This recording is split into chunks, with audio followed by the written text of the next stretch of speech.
Hey guys, ಎಲ್ಲರಿಗೂ ನಮಸ್ಕಾರ. ಇವತ್ತಿನ ಒಂದು ವಿಡಿಯೋದಲ್ಲಿ ತುಂಬಾ ಜನ ಬಂದು KCET ಮತ್ತೆ ನೀಟ್ ಬಗ್ಗೆ ಅಪ್ಡೇಟ್ ಕೇಳ್ತಿದ್ರಿ. ತಿಳಿಸ್ಕೊಡ್ತೀನಿ. ನನ್ನ ಚಾನಲ್ಗೆ ಸಬ್ಸ್ಕ್ರೈಬ್ ಮಾಡ್ಕೊಂಡಿಲ್ಲ ಅಂದ್ರೆ ಸಬ್ಸ್ಕ್ರೈಬ್ ಮಾಡ್ಕೊಂಡು ಪಕ್ಕದಲ್ಲಿರುವಂತ ಒಂದು ಬೆಲ್ ಐಕಾನ್ ಕ್ಲಿಕ್ ಮಾಡೋದು ಮರಿಬೇಡಿ. ಮೊದಲನೇದಾಗಿ KCET ನ ಕಂಪ್ಲೀಟ್ ಕೌನ್ಸೆಲಿಂಗ್ ಬಂದ್ಬಿಟ್ಟು ಆಗೋಗಿದೆ ಅಂತಾನೆ ಹೇಳ್ಬೋದು. ಇನ್ನೇನಿದ್ರು ಕೂಡ ನಿಮ್ಮ ಒಂದು ಕಾಸ್ಟ್ ಅಂಡ್ ಡೆಪಾಸಿಟ್ ನ ಒಂದು ಅಮೌಂಟ್ ರಿಟರ್ನ್ ಬರಬೇಕು.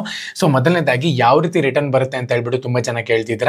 ಸೊ ನೀವು ಯಾವ ರೀತಿ ಚಲಾನ್ ಮುಖಾಂತರ ಕಟ್ಟಿದ್ರಿ ಬ್ಯಾಂಕ್ ನಲ್ಲಿ, ಸೊ ಅದೇ ಒಂದು ಬ್ಯಾಂಕಿಗೆ ನಿಮಗೆ ರಿಟರ್ನ್ 10,000 ರೂಪಾಯಿ ಬಂದ್ಬಿಡುತ್ತೆ ಅಂತಾನೆ ಹೇಳ್ಬೋದು. ಈ ರೀತಿ ಬರುತ್ತೆ.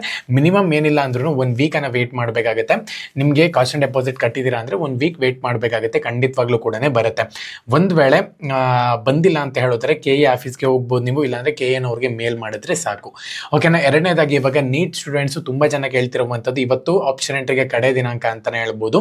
ಸೊ ಪ್ರತಿಯೊಬ್ಬರು ಕೂಡ MBBS ಆಗಿರ್ಬೋದು, ಆಯುಷ್ ಆಗಿರ್ಬೋದು, BDS ಆಗಿರ್ಬೋದು, ಯಾರೆಲ್ಲ ಆಪ್ಷನ್ ಎಂಟ್ರಿ ಮಾಡ್ತಿದ್ರ ಇವತ್ತು 5:30 ಒಳಗಡೆ ಪ್ರತಿಯೊಂದನ್ನು ಕೂಡ ಮುಗಿಸ್ಕೋಬೇಕಾಗುತ್ತೆ.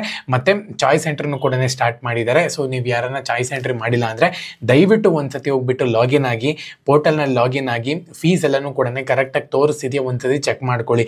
ಏನಕ್ಕಪ್ಪ ಅಂದ್ರೆ ತುಂಬಾ ಜನಕ್ಕೆ ಫೀಸ್ ಬಂದ್ಬಿಟ್ಟು ಡಿಫ್ರೆಂಟ್ ಆಗಿ ತೋರಿಸ್ತಿದೆ. ಸೊ ಅದಕ್ಕೋಸ್ಕರ ಏನೋ 50,000 60,000 ಇರೋದೆಲ್ಲನೂ ಕೂಡ ಲಕ್ಷಾಂತರ ರೂಪಾಯಿ ತೋರಿಸ್ತಿದೆ. ಸೊ ಹಂಗಾಗಿ ಒಂದ್ಸತಿ ಕ್ಲೀನಾಗಿ ಎಲ್ಲರೂ ಕೂಡ ನೀಟ್ ಸ್ಟೂಡೆಂಟ್ಸು ಚೆಕ್ ಮಾಡ್ಕೋಬೇಕಾಗುತ್ತೆ.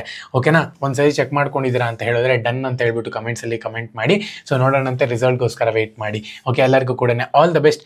ಜೈ ಹಿಂದ್, ವಂದೇ ಮಾತರಂ. ಮತ್ತು PGCET ಬಗ್ಗೆನೂ ಕೂಡ ಅಪ್ಡೇಟ್ ಬರುತ್ತೆ.